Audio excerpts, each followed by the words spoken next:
Continuamos na noite de hoje, neste caminho da consolação. Mas eu acho que eu cometi um grande erro hoje pela manhã, de ter compartilhado que fiz as pazes com o caju. Porque eu percebi uma certa satisfação e alegria no rosto de algumas pessoas. Aliás, eu soube, não sei se a notícia é oficial, mas que faltou caju na tarde de hoje, com pessoas, né, procurando agradar o coração do pastor. Se você não está entendendo nada, deixe ele dizer, eu sempre tive muita resistência ao suco de caju. Mas simbolicamente hoje eu disse, olha, o ano foi tão difícil, que o gosto do caju é nada em relação a tanta coisa que passamos como família, passamos como povo de Deus. E hoje, simbolicamente, eu fiz as pazes com o suco de caju. Estou preocupado, o que é que vai acontecer daqui por diante, viu? Estou preocupado. Mas na noite de hoje eu quero lhe trazer dois versos, aliás, dois textos. O João capítulo 11, nós já trabalhamos com ele pela manhã, mas o texto de Isaías 40, não. Mas antes de fazer a leitura do texto primeiro de Isaías 40, verso 1, deixe apenas lembrá-la daquilo que foi afirmado na manhã de hoje. Primeiro, que no caminho da consolação é necessário amor. Eu fiz questão de afirmar que se não houver amor, não haverá consolação. A consolação é expressão da compaixão. A consolação, ela é a expressão da não indiferença, mas do compromisso, de um compromisso que nasce a partir de um profundo sentimento de amor. A segunda observação que fiz hoje pela manhã é de que no caminho da consolação é necessário esta tal disposição para escutar, para ouvir. E então recebemos uma advertência juntos, não use, ou melhor, use mais os ouvidos que os lábios. E aprendemos tanto com isso, aprendemos tanto. Mas como disse, o texto sagrado há de nos convidar, e ao invés do que falei de Isaías 41, eu preciso retomar, é o texto de Mateus capítulo 5, versículo 4, tá certo? O que diz o texto? O texto vai dizer assim, bem-aventurados os que choram, porque eles serão consolados. Você pode ler comigo o texto? Bem-aventurados os que choram, porque eles serão consolados. Sempre que leio esse texto, a princípio, a minha reação lá atrás foi diferente. Eu não consegui entender o que Jesus queria me dizer com isso. Porque, na minha cabeça, feliz é exatamente quem não chora. Um traço da felicidade é a ausência das lágrimas. Mas Jesus inverte tudo. E Ele diz para mim e para você que entrar em contato com os meus sentimentos, entrar em contato com os seus sentimentos é o início de um processo de consolação. Eu preciso aprender a chorar, eu preciso aprender a expressar aquilo que sinto. E aí o texto sagrado vai me dizer que felizes são aqueles que conseguem entrar em contato com os seus sentimentos. A partir daí o texto sagrado vai dizer, eles serão consolados. E eu creio nisso, irmãos, creio firmemente nisso. Mas vamos continuar caminhando este caminho da consolação. Quero lhe trazer uma terceira palavra. No caminho da consolação, será impossível agradar a todos. Eu não sei se você vive ainda preocupado em agradar a todos. Eu me lembro do Rick Warren, quando ele disse que ele não descobriu ainda a fórmula para o sucesso, mas que a fórmula para o fracasso para ele era muito simples. Era tentar agradar todas as pessoas ao longo de nossa caminhada, ao longo de nossa vida. Eu vou lhe dizer, neste caminho da consolação, a gente vai aprender sim, que é impossível agradar a todos. E o curioso é que aquele que precisa ser consolado é alvo da avaliação de todos que estão à sua volta. Ora porque acham que o luto está demorando demais, ora porque acham que o luto foi interrompido muito cedo, ora porque ele não pode estar chorando tanto, ele não pode estar indiferente. Parece que neste caminho, o caminho da consolação, nós somos julgados constantemente, somos avaliados por toda e qualquer reação. Sinceramente, eu aprendo com Cristo que é preciso ter cuidado. Sabem por quê? Porque a partir daí nós corremos um sério risco de construir relações, que eu chamo aqui, relações do tipo cobrança e adequação. Sabe o que eu quis dizer com isso? Eu fiquei pensando que palavras usar, mas sabe o que quero dizer com isso? É quando você vive com alguém que lhe cobra o tempo inteiro, que parece que você nunca faz nada, absolutamente nada certo. E então você procura se adequar. Você procura evitar uma intriga, uma dificuldade, uma crise, e então você vai se adequando. Mas você já percebeu que toda vez que você se adequa, que você abre mão, as exigências vão se tornando mais sérias, e nunca parece ser bastante? Eu me preocupo, porque aquele que não percebe que agradar a todos não é algo possível, aquele que não foca o seu desejo de agradar em relação, em direção a Deus, eu quero agradar a Deus. Não sabem a quem agradar? Deixa eu lhe dizer, agrade a Deus. Eu disse há pouco que é impossível agradar todos os que estão à minha volta, mas é possível agradar a Deus. E querem saber, é esse o propósito da minha vida, este é o propósito da minha caminhada. Eu fico impressionado, porque lá naquele capítulo 11, do texto do Evangelho de João, e eu disse hoje pela manhã, apenas relembrei, que o capítulo 11 do Evangelho de João narra o momento em que Jesus ressuscita Lázaro. Eu fiz uma declaração hoje, quando eu olhei com alegria o que está escrito no versículo 36. Naquele verso, a Bíblia vai me dizer que os judeus que estavam ali, em Betânia, que estavam ali consolando Marta e Maria, a Bíblia diz que eles olham para Jesus, veem Jesus chorar, veem a atenção de Jesus por aquela família e conclui, vejam só, vejam como ele o amava. O ruim dessa história, irmãos, é que depois do versículo 36, aparece o versículo 37. E aí veja o que é que diz o texto. Mas alguns deles disseram, ele que abriu os olhos do cego, não poderia ter impedido que este homem morresse. Foi bastante um verso, irmãos, para revelar que naquele grupo houve quem aplaudisse e houve quem criticasse. Parece-me que no meio daquela gente, enquanto alguns percebiam o amor de Jesus por aquela família, outros simplesmente o acusavam Jesus de não ter estado no momento de maior necessidade daquelas pessoas. Deixa eu lhe dizer, se até Jesus experimentou isso, quem sou eu? E às vezes, irmãos, a distância do elogio para a crítica, ela é tão pequena, é tão rápida quanto a transição do versículo 36 para o versículo de número 37. E eu tenho a sensação que, quando escreveu este capítulo, capítulo 11, João, ele deu atenção a isso. Por quê? Porque no versículo de número 45, vai registrar uma declaração de fé dos que estavam visitando Marta e Maria ali na aldeia em Betânia.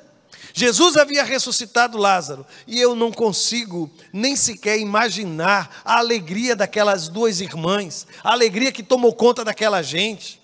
Você já imaginou ver uma pedra ser removida, e dali de dentro sair aquele que estava sepultado? Meu Deus, que alegria! Aí o texto sagrado no versículo 45 vai dizer assim: muitos dos judeus que tinham vindo visitar Maria, vendo o que Jesus fizera, creram nele. Aleluia, né, irmãos? Glória a Deus por isso. Mas sabem qual é o problema? É que depois do versículo 45, aparece um versículo de número 46. E aquilo que era a manifestação da fé, veja o que acontece. O texto vai dizer, mas alguns deles foram contar aos fariseus o que Jesus tinha feito. Eu volto a dizer, é impossível agradar todas as pessoas, irmãos. Me parece inconcebível que alguém que tenha visto a ressurreição de um morto transforme aquele momento em delação e procure os fariseus para dizer, olha, ele ressuscitou, Lázaro ressuscitou, Lázaro foi ressuscitado por ele.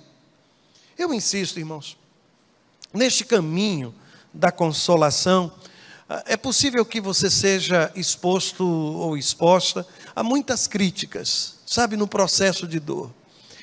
Eu não sei, eu já sou pastor há muito tempo, mas eu já tenho visto dizer, mas ela ficou tão descontrolada, mas ela ficou tão indiferente, mas eles pareciam estar perdidos, outros dizem, eles pareciam tão frios. Eu disse hoje pela manhã que eu não estou defendendo um princípio ou uma exigência que todos estejam chorando quando forem convidados a um momento como esse. Não, irmãos, mas vou dizer-lhes, e aqui eu falo com o coração muito aberto, que você não chore, eu até entendo, mas que você não perceba toda a dor que está envolvida naquele momento, e mesmo estando ali para prestar a sua solidariedade, você, ao invés de estar em oração, em contrição, eu tenho encontrado gente que, em meio a um velório, em meio a um funeral, está conversando as coisas mais diferentes, irmãos, contando histórias jocosas, e eu fico a pensar, meu Deus, como é que ele se sentiria se fosse a sua própria família que ali estivesse, enquanto você se afasta alguns metros, e imagina que ninguém está ali observando, e começam a conversar sobre todas as coisas, menos sobre a dor daquela família e daquela gente. E quantas vezes como pastor eu vi com tristeza, gente sorrindo nos cantos, como se um momento como aquele não merecesse um mínimo de serenidade. Por favor, entendam, aquele é um momento em que nós somos desafiados a consolar, a confortar, a manifestar amor. Mas eu vou voltar ao texto, porque assim como fiz pela manhã, eu quero lhe trazer uma palavra de advertência e ao mesmo tempo uma promessa. Consolar, meus irmãos e irmãs, não é pintar o mundo de cor de rosa, sabe? Não é isso. E a gente precisa tomar muito cuidado para não construirmos uma relação com a vida do tipo faz de conta. Quando você consola, você não está sendo convidado a criar ilusões, a falar de fantasias, a pintar um quadro que não é verdadeiro. Você sabe que não é verdadeiro, que as dificuldades vão surgir. Eu fico impressionado porque em nenhum momento Jesus, quando fala com os seus discípulos, ele encobre as dificuldades que aquela gente iria enfrentar. Jesus está preparando os seus discípulos para que, de 2 em 2, comecem a visitar e propagar o evangelho do reino de Deus. E antes de sair, ele olha para aquela gente e diz assim, olha, estou mandando vocês como ovelhas para o meio de lobos. E aí eu lhe pergunto, o que há de motivacional nisso? Quem é que ouvindo uma palavra como essa, vai querer avançar? Senão o desejo mais forte no seu coração será o desejo de recuar. Jesus, ele sempre foi muito realista, irmãos, extremamente realista. E o interessante é que na história da ressurreição de Lázaro, há 2 detalhes.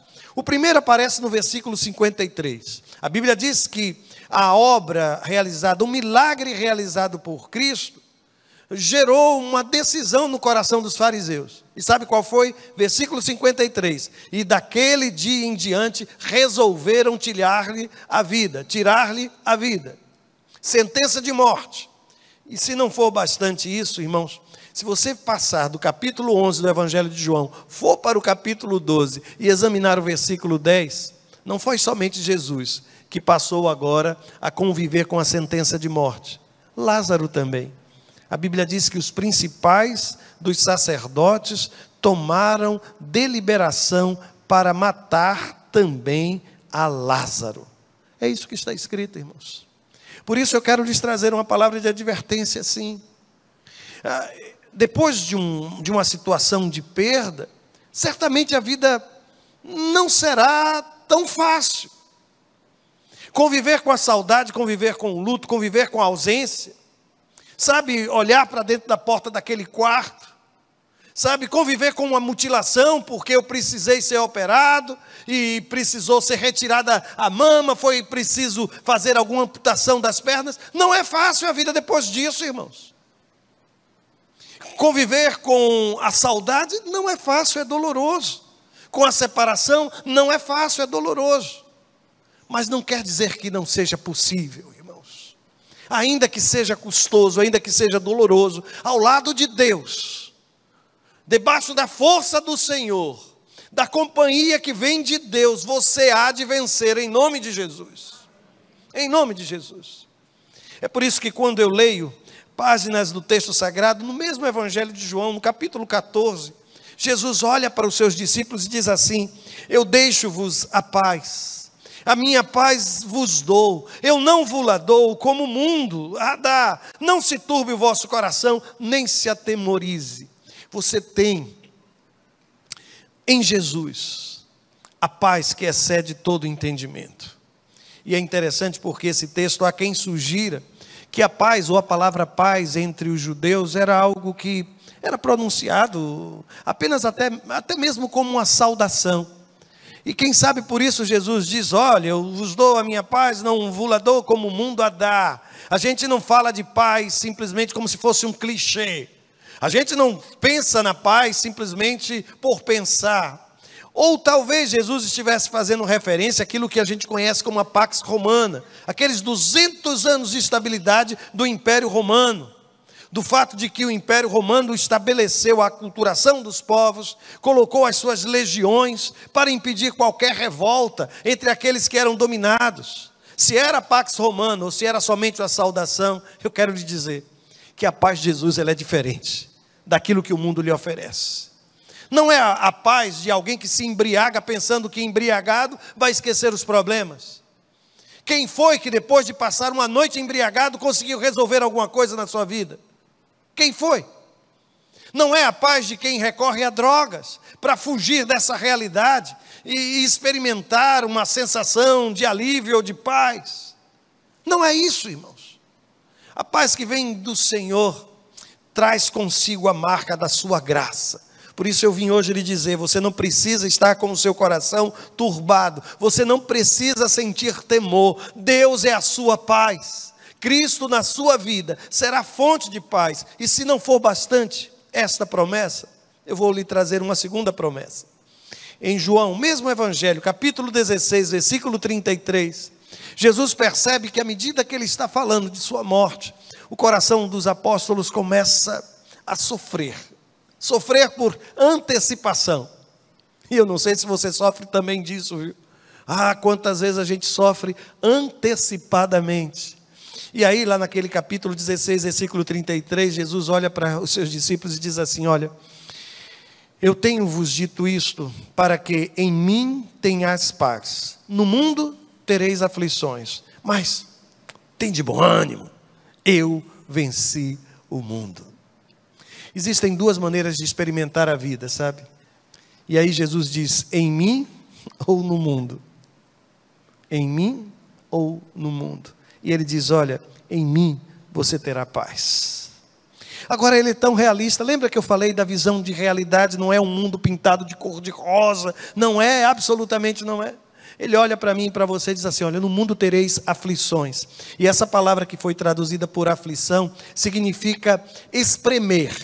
Você já se sentiu espremido? É isso que o texto sagrado está dizendo. No mundo, a gente vai passar por situações estreitas, difíceis, muito difíceis. Mas ele olha para mim e para você e diz assim: mas tem uma coisa, tenha bom ânimo. E o interessante é que a gente acorda pedindo ânimo a Deus. Senhor, me dá ânimo para vencer este dia. Já fez essa oração? Deixa eu só lhe dizer uma coisa. Segundo o texto que nós estamos lendo, ânimo é uma decisão sua.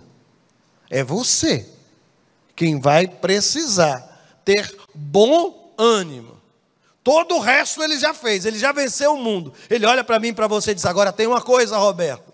Ânimo, ânimo, sai da cama. Ânimo, abre a porta. Ânimo, vai trabalhar.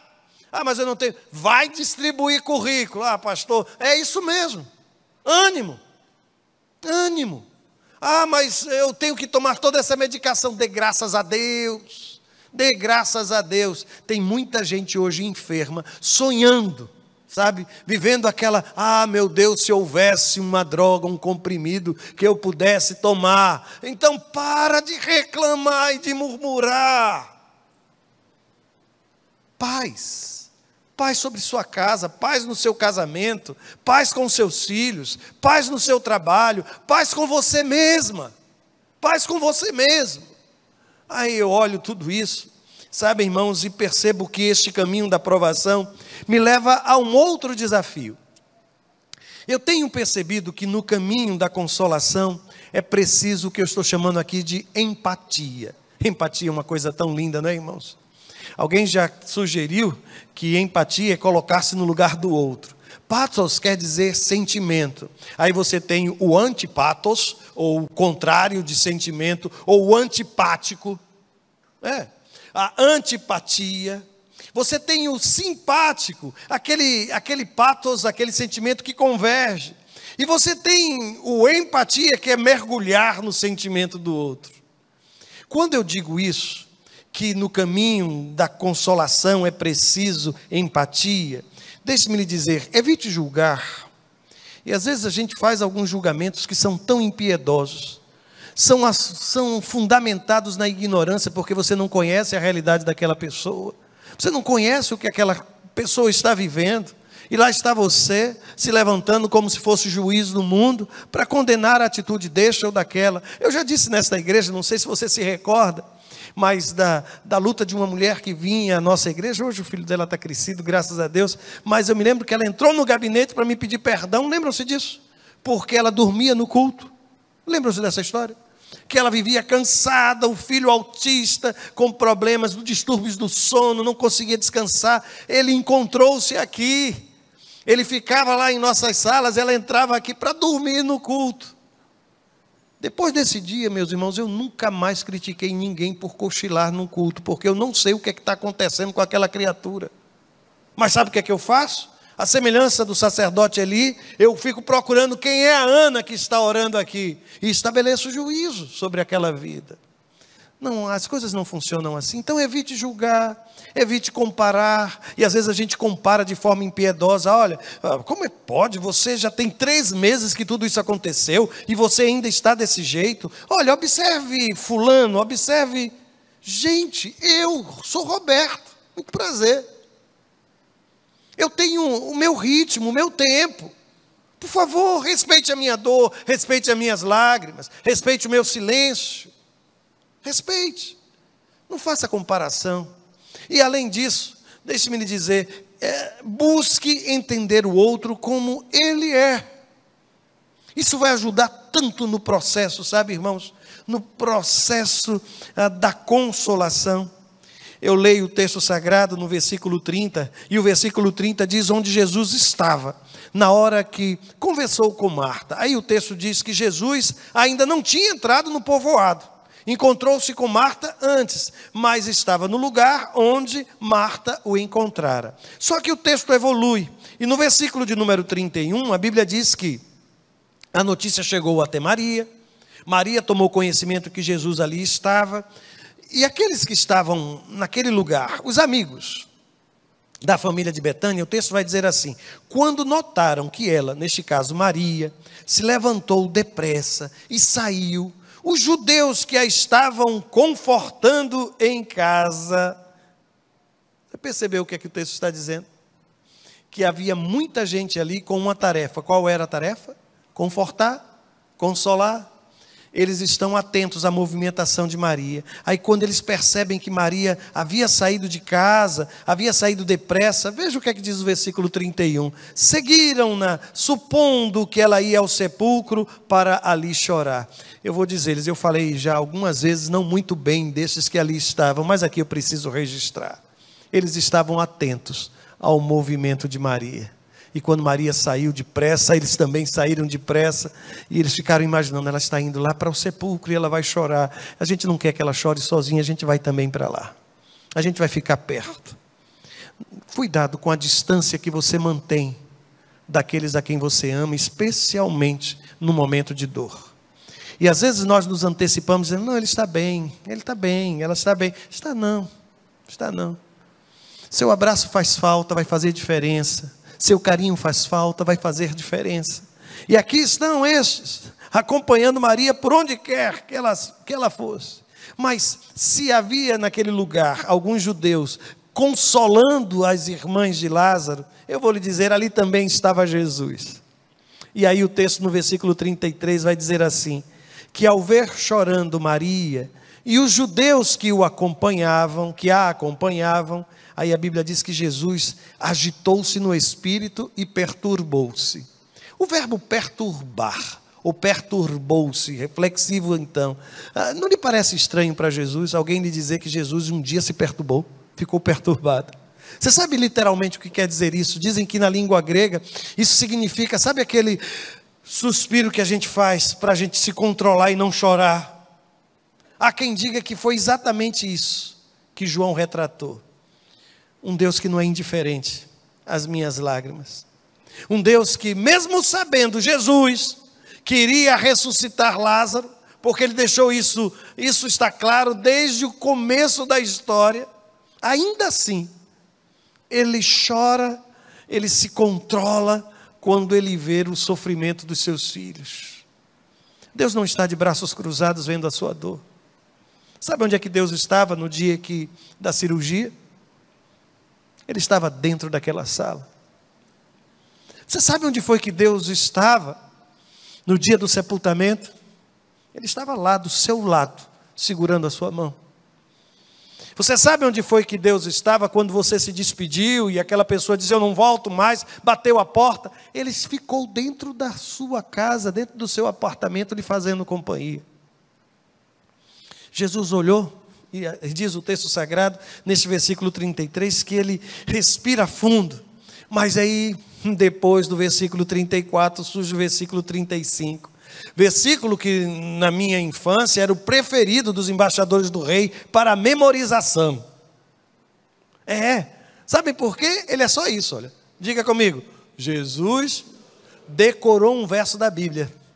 Olha que maravilha, você acabou de memorizar um texto da Bíblia. Jesus chorou. E olha, eu fico pensando em tantas coisas que eu ouvi quando menino, que homem não chora, engula o choro, que isso não é coisa de homem. E no ambiente religioso, parece até pecado a gente chorar, irmãos. Aí alguém olha para mim e diz, pastor, eu não vou mais para a igreja não, porque eu só vou lá para chorar. E quem foi que disse que existe um lugar melhor neste mundo para chorar do que no meio do povo de Deus? Existe não, irmãos. Sabem por quê? Porque o Deus que se fez carne, ele também chorou. Ele também chorou. Eu não tenho registros nas Escrituras Sagradas de momentos em que Jesus gargalhou. E eu até acho que Jesus, ele era muito bem humorado pelas formas que ele conta histórias e tudo mais. Mas o dia em que ele chorou ficou registrado. Para dizer a mim e a você, que bem-aventurado é aquele que chora. Bem-aventurado é aquele que chora. E aí o texto continua, falando ainda dessa empatia de Jesus. No versículo 38, olha que coisa linda, irmãos. Jesus, outra vez, profundamente comovido, foi até o sepulcro. Não era somente realizar o milagre, irmãos, mas era o coração. Às vezes a gente separa, sabe, a atitude do sentimento. Não é simplesmente chegar, o que é que vocês estão precisando? Está aqui o dinheiro. É o sentimento que está por trás disso. Não é o presente. Não é o presente, mas é o amor que está embalando todas aquelas coisas, sabe? Nem tem uma data especial e de repente lá está. Eu não estou falando sobre o que você precisa fazer. A gente precisa acabar com essa história. Consolação não tem a ver com fazer. Consolação tem a ver não é com o dar presente, mas ser presente. Quando é que você vai entender que existe uma grande diferença entre uma coisa e outra? Ser presente, empatia. Ah, meu Deus. Mas assim como fiz pela manhã e fiz também há pouco, trago-lhes uma advertência e uma promessa. Consolar não é assumir as responsabilidades do outro. Escuta isso, não é. Não é fazer por ele, E às vezes a gente até pensa que está ajudando, né? A gente vai, corta a carne, faz assim, bota aqui no prato, não, deixa que eu vou ajeitar, não, não precisa se levantar, não, não faça isso, não faça aquilo. E a gente vai, só que vai chegar um momento em que você vai voltar para a sua vida, não é? Aquele momento vai se dissipar. A gente precisa saber exatamente, encontrar um ponto de equilíbrio. Porque, irmãos, a gente precisa ter muito cuidado para não produzir, não construir uma relação marcada pela dependência emocional. Sim. Tenha muito cuidado quando for ajudar, quando for amparar, quando for ressuscitar o morto. Siga a orientação de Jesus. Eu li o texto, sabe o que me chamou a atenção? Versículo 39. Jesus chega diante do sepulcro e qual foi a ordem dele? Tirem a pedra. Como? Jesus não poderia ter dado ordem àquela pedra? Pedra, saia deste lugar. Ele não disse que com a fé do tamanho de um grão de mostarda eu posso dar ordens ao monte? Quem foi que removeu a pedra do sepulcro dele? Jesus.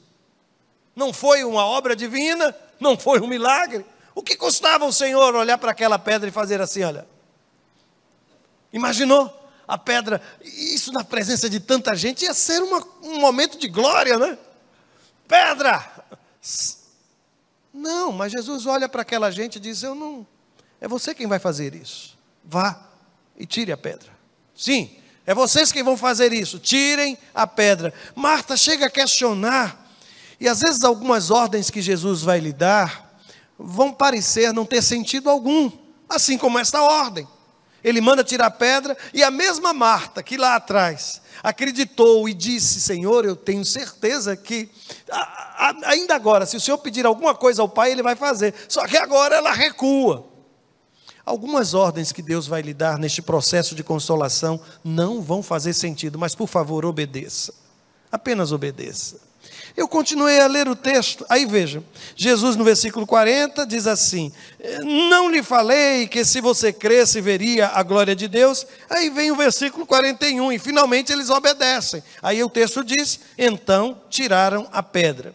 Aí Jesus revela que por trás de suas atitudes há um propósito pedagógico. Ele ora e diz, Pai, eu te agradeço porque me ouviste. Aí vem o verso 42. Eu sabia que sempre me ouves, mas disse isso por causa do povo que está aqui, para que creia que tu me enviaste. Isso me permite afirmar que todos os movimentos de Jesus tinham um propósito pedagógico.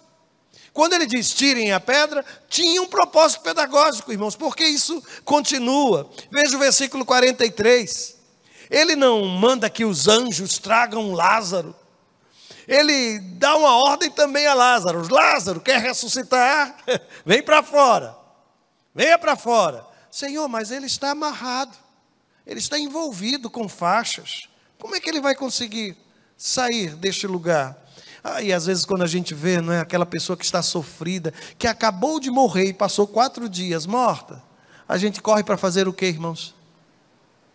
É por isso que eu volto a dizer, consolar não é assumir o papel do outro, não, é olhar para ele em alguns momentos e dizer, olha, você precisa tirar a pedra, você precisa tomar algumas atitudes, você pode fazê-lo, vamos, eu vou ficar do seu lado, você empurra e eu também, vamos juntos.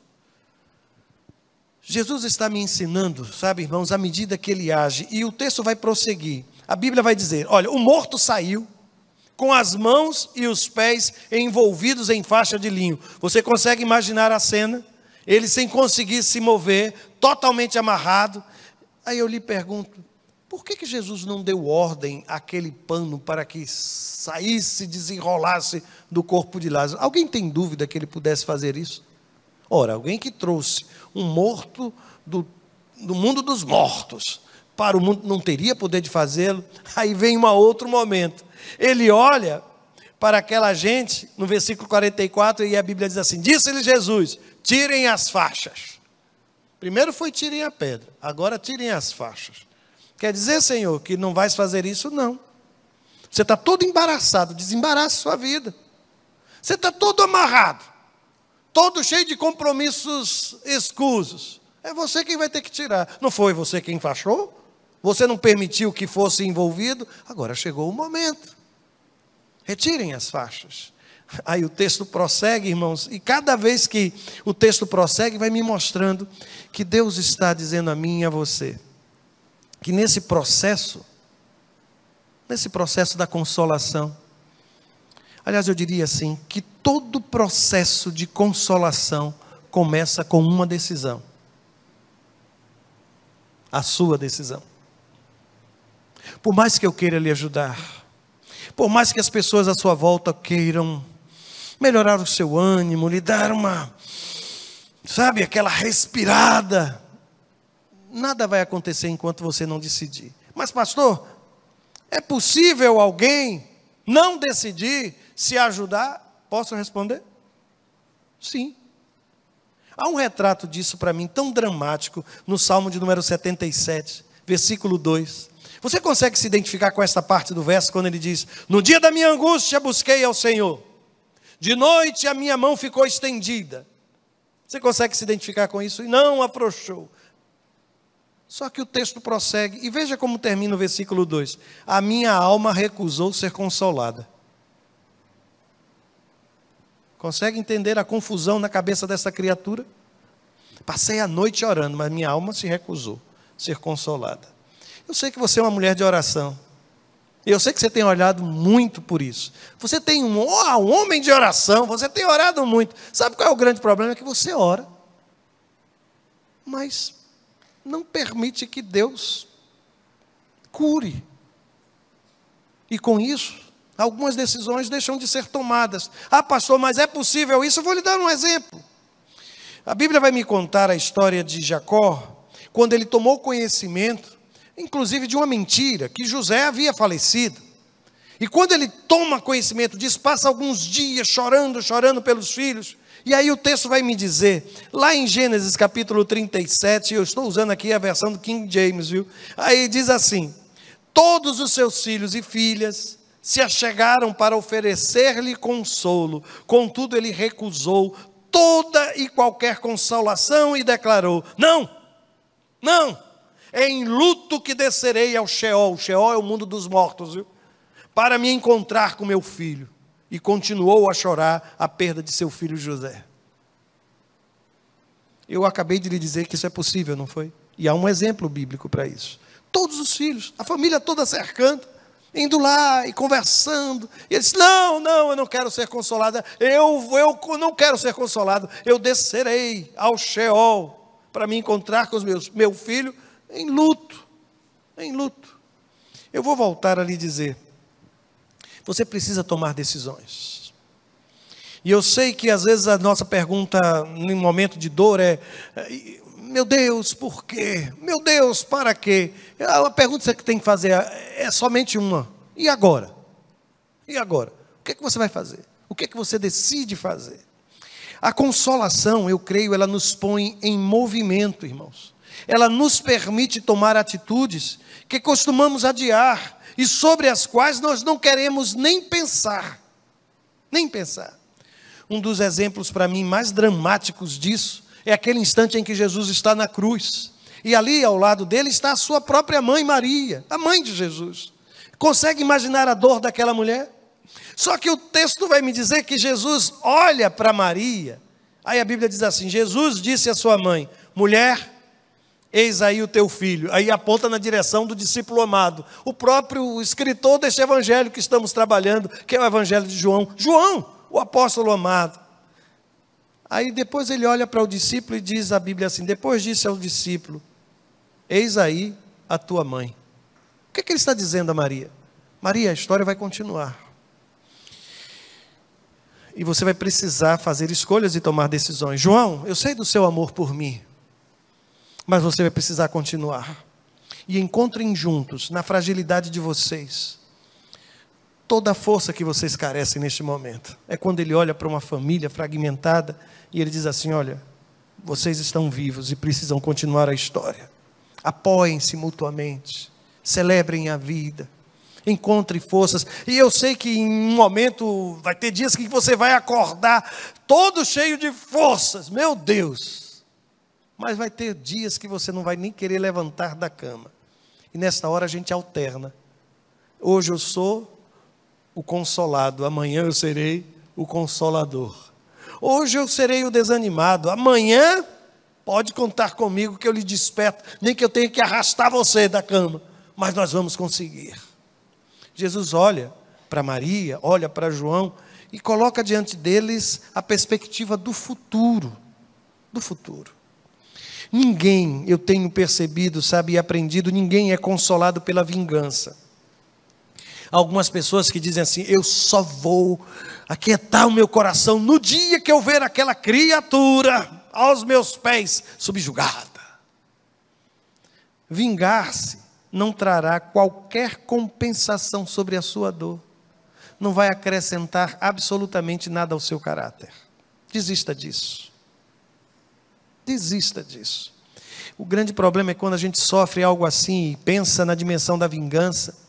Os anos vão se passar e a gente condenado a não esquecer a dor, não esquecer a raiva, não esquecer a amargura.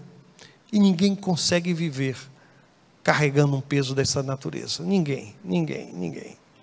Eu trouxe aqui uma das experiências para mim também bastante significativas, na relação de dois irmãos. Esaú foi enganado, sim, por Jacó, e a Bíblia diz que Esaú guardou rancor contra Jacó, por causa da bênção que seu pai lhe dera, e disse a si mesmo: os dias de luto pela morte do meu pai estão próximos, então matarei meu irmão Jacó. Graças a Deus ele não fez nada disso, viu?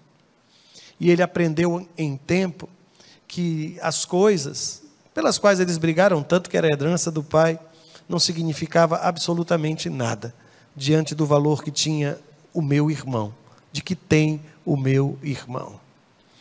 Se você quer ser consolado, eu não sei se alguém agiu de má fé. E eu tenho sido bem claro, e eu tenho procurado ser bem claro. Sabe, esse desejo de vingança sobre aquela mulher que entrou no seu relacionamento conjugal e separou vocês dois? Sabe aquele sentimento de vingança sobre aquele homem que entrou como terceira pessoa na sua relação conjugal e que destruiu o seu casamento?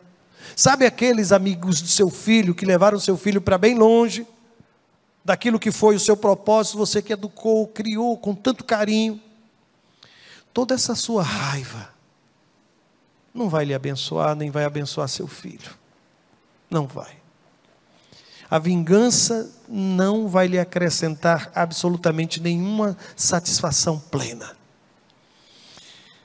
Não tem coisa mais dura para se fazer com o inimigo do que perdoá-lo.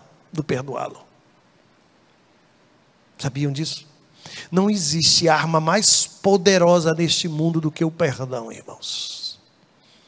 Quando você olha para aquela criatura que lhe fez tanto mal e não sente mais nenhum rancor na sua alma e no seu coração, libere perdão. Você não precisa continuar com isso na sua alma, carregando tudo isso. Mas eu caminho para o final, dizendo para você que existe cura para a ferida de sua alma. Eu creio num Deus que consola, irmãos. Como creio? E aqui eu me debruço sobre o texto de Isaías, capítulo 53, verso 4 e 5. E eu quero que você leia esse texto, e mesmo reconhecendo que ele foi escrito 8 séculos antes do nascimento de Jesus, o profeta Isaías diz assim: certamente ele tomou sobre si as nossas enfermidades, e sobre si levou as nossas doenças. Contudo, nós o consideramos castigado por Deus atingido e afligido. Mas ele foi traspassado por causa das nossas transgressões, foi esmagado por causa das nossas iniquidades. O castigo que nos trouxe a paz estava sobre ele, e pelas suas feridas nós fomos sarados. Sabe aquelas feridas dos cravos? Elas curam. Sabe aquelas feridas nas mãos do Senhor, aquela ferida no seu lado? Elas curam, porque são a prova suficiente de que Deus ama cada um de nós, como nós sequer merecíamos ser amados. Eu quero lhe dizer que se vocês têm buscado consolação, vão encontrar ao pé da cruz. Se você está buscando conforto, você vai encontrar ao pé da cruz. Você vai encontrar na pessoa de Jesus de Nazaré. Ele é a sua paz. Ele é a sua paz. Eu vou parar por um instante, eu vou sugerir que você converse com Deus. Sabe aquele momento em que você vai ao médico e o médico começa a fazer exames, e você diz que está com problemas em uma parte do seu corpo, e ele faz questão de examinar com as suas próprias mãos, e de repente ele pergunta: está doendo? Eu queria que você fizesse a mesma coisa agora com o Espírito Santo de Deus. Deixe ele tocar em cada parte de sua alma, e enquanto ele estiver tocando, ele vai lhe perguntar a mesma coisa: onde é que está doendo? Tenho uma boa notícia para lhe dar. O Espírito Santo de Deus pode curar toda e qualquer ferida de sua alma. Pode lhe conceder perdão para os seus pecados. Pode restaurar a sua vida, o seu casamento. Pode lhe dar sentido para continuar vivendo, enfrentando dificuldades sim, mas em paz com Deus e em paz com você mesmo. Converse com Deus, como se você estivesse conversando com alguém aí sentado ao seu lado. Ele está lhe ouvindo. Fale com Ele, abra o seu coração.